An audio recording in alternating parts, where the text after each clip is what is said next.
Today we're talking about this SanDisk Extreme Pro UHS-II card. 300 megabytes per second on the transfer. Oh my God, my life just changed.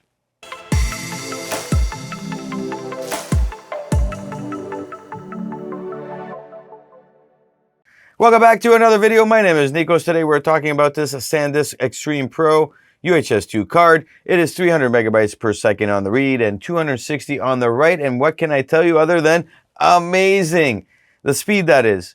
The card, there's a little bit of an issue that I'm dealing with. But overall, the speed, unbelievable. Like we're talking night and day. Night and day. Now, if you're coming from this 95 megabytes per second card, your life just changed overnight. You're like, oh my God, where I've been living. Now, if you have the 170, this one is good too. Like, I mean, this is good when you do the jump from 95 to 170. But when you get to 300 here, like 100 gigabytes in like 7-ish minutes, your workflow just went from 0 to hero. Unbelievable. What have I been thinking not buying a card like this? Like, unbelievable. That being said, money's an issue, right? We got to think about the budget because these things are bloody expensive. Expensive. However, your time saved. It's just amazing. Like amazing. So where do I start with this? In my journey. Let's start there. Now, I have this card right here. This is the 170 megabyte per second. It's a UHS-I card, and it is rated at V30. Now, this new card is rated at V90. Now, what does that mean? V30, V90, V60, that's the number of megabytes per second that the card will not drop below. So if you have a V30, it won't go less than 30 megabytes per second. The V90 won't go less than 90 megabytes per second. This is on the right. So if you're recording video and you're using a certain bit rate, you know you're safe with a certain particular card. Every company rates these cards and makes sure that you are getting the right card. Well, this V30 card was given to me by the people that sold me my Canon R. Now, this is Henry's here in Canada, and the person selling it, like, he was totally suave. He acted like he knew everything, and he gives me this card, and I'm like, this card works with the camera on all settings? He's like, yeah. And I'm like, great. Canon R needs a V60 for 4K all-eye. And I didn't realize that because I never checked. I'm an idiot. I should have checked. I should always check whenever somebody tells me this is fine. But you trust. You trust. So anyways, for the longest time, I thought there was something wrong with my camera. I was like, every time I do anything in all-eye 4K, I would see some glitching and I'd be like, did I get the shot? Did I get the shot? And I always would have the shot. You know, it would. But it was the camera dealing with this issue of this being only a V30 card.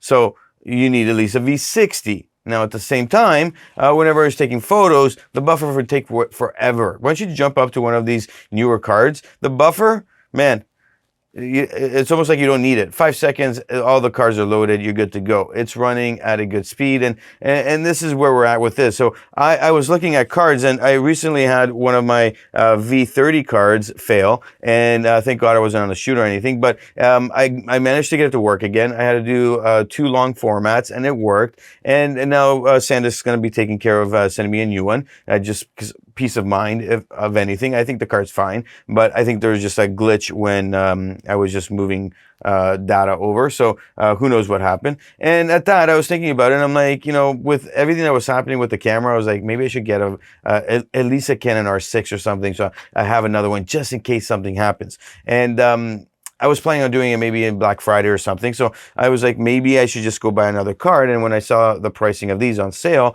for about $164 over B&H, so I was like, why not test it out?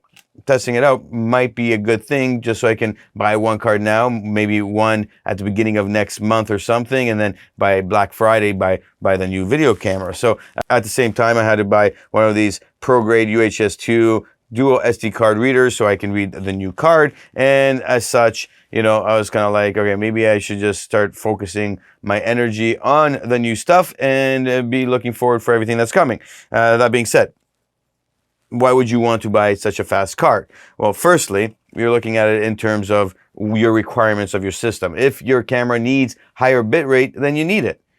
If your system doesn't, then you don't. So that V30, V60, V90 we're talking about, you need to know which one that is. Most cameras right now need the V30 100% for most settings, and some cameras need the V60. You will find the V90 as well, but the V60 you should be fine and good to go. However, at that point, you're looking at the pricing and you're saying to yourself, and looking at the future of cameras, and you're saying, if I'm going to keep this card for a while, why not go to the V90 since they're going on sale? And that was my mindset there. So you're going to look at it in terms of that. On the other end, you're going to look at it in terms of workflow. Now, when you're moving stuff at 300 megabytes per second over, that workflow totally changes your life. Everything that you're doing is so much faster. That is, if you're transferring everyday big quantity. I'm doing about 100 to 200 to 300 gigabytes per day.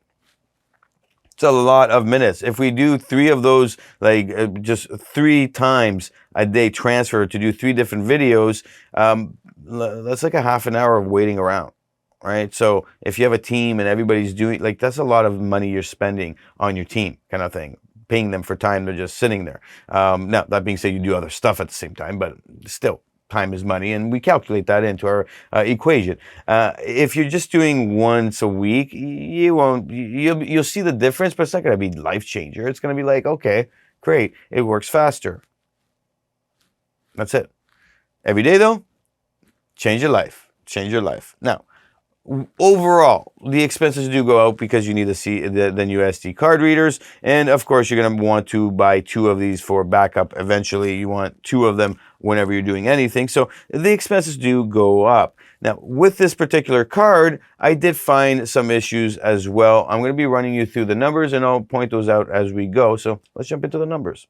To do these tests, I was transferring with 100 gigabytes of video and photo. The video is 4K videos, and we got 7.1 minutes on the read, and then of course 11 on the write. So this is a big up for me in my books with the transfer rates. To put this into perspective, the UHS-I 95 megabytes per second card did it in 22.5 minutes on the read, and it's a significant drop when you're using the different cards. The 170 megabytes per second did it in 12.2 minutes. So you see this big drop occurring, which is really significant, and at the end of the day will save you a lot of time. Transferring video, it does it well. So we're seeing a reading of 295 megabytes per second, and the write is at 243. However, the problem occurs when we see the transfer speeds for images. It drops to a 248 megabytes per second, where the writing is at 73. And you're seeing this as there's an issue here, because at the end of the day, I should see a drop, but not such a significant one. Putting both of them on a graph, we can see that drop is there. It is significant, and it is something that we should be testing more, and it should be a cause for concern for anybody who's looking at this. Our next step would be to use Crystal Disk Mark or any other software that's similar to see, are we getting the same speeds? And yes, we are getting good solid speeds here based on the specs and based on what we've seen with other people that have posted about their speeds. And when we do a direct transfer here, we do see that everything is moving smoothly. So then we have to change our test a little bit. And breaking down the files even further to smaller files, we do see an inconsistency here that is occurring where we're seeing dips. And these dips are whenever a new file is starting to move over. Now, the big problem occurs with images, and this is the drop here on images. It's 67.1 megabytes per second. And then we see even more of a drop down to about 0 and a jump back up to 67 megabytes. Which is a cause for concern. We have to take a step back and ask ourselves, why is this occurring? Now, it could be the card was designed this way. It was manufactured in this way, thinking, hey, nobody's actually going to do a test like this and question it. But it's doing what it's supposed to be doing in the cameras, and it's functioning at the level it should be functioning at. So, I mean, who would do this kind of a test? Except for people like me. At the same time, you're sitting there going, all right, is there something wrong with the card? And if it is something wrong with the card, should we be returning it? Or is this kind of like something we need to think about as we've been having more issues with SanDisk, and maybe it's just time to figure out a different scenario? Now, I did get in touch with them, but I didn't get any answers that I was looking for. At the same time, you're looking at it and you're saying to yourself, well, let's take a step back and let's ask ourselves, do we want to send this card out and get another card, or would we rather just find another card out there in the market and see what they're doing. And I did pick up a Prograde. I am testing that out. I'm happy to report that right now I am not seeing the same drop. So, I mean, that's where we're at with that. And of course, we're going to do more testing. I'll give you more stats on that. I'll make a video on that as well and go from there. On top of that, we got to look at the pricing for these cards. Currently, the 300 megabytes per second UHS-II card for 128 gigabytes goes for $164.99. Now, they did finally come out with a 256 card. It's coming soon, and this is going to be rated at $379 for the same card by bigger space. And now you start to think about it and say, well, that's awesome and all, but what else is on the market? And the Prograde came to my attention.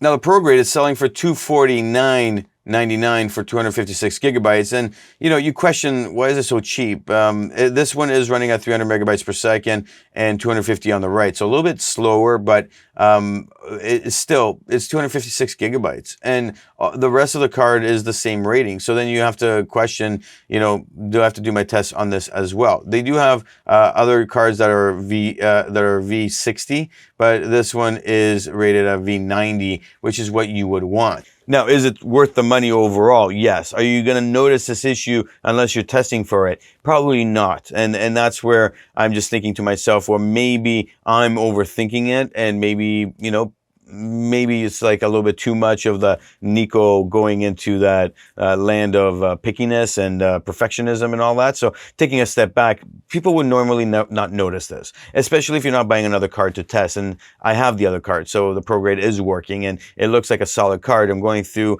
the company's been around for about 3-ish years. So I mean, you know, for 4 years. And so, I mean, it's a risk. It is a risk because you don't know what's going to happen, but the card reader is working. There's an issue there that I've found, but it's not, you know, it's just based on the specs they gave. I don't think it's as accurate, but it's working and it's doing a phenomenal job, better than any other SD card reader I've ever used. Of course, the question is reliability. Now, SanDisk I know is reliable, but the service I've been getting and kind of like the marketing they've been doing is kind of rubbed me the wrong way. Switching over right now, if this is good, then why not? And I'm thinking with the warranty, why not switch over and go that route?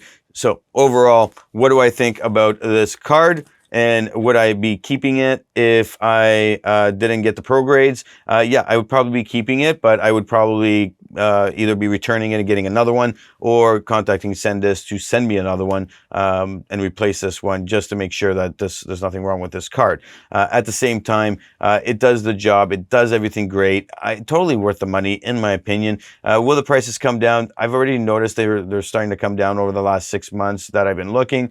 So will we see good Black Friday deals? Yes. Will we see good deals moving forward past into the new year? I think so. I think the competition is like moving forward. And of course, the new technology is coming out with the Sony and their technologies. So, I mean, everything's moving in the right direction overall with this technology, and everything is looking awesome. And I mean, the experience you're going to have transferring stuff over when you're waiting on 100 gigabytes, you saw the timings.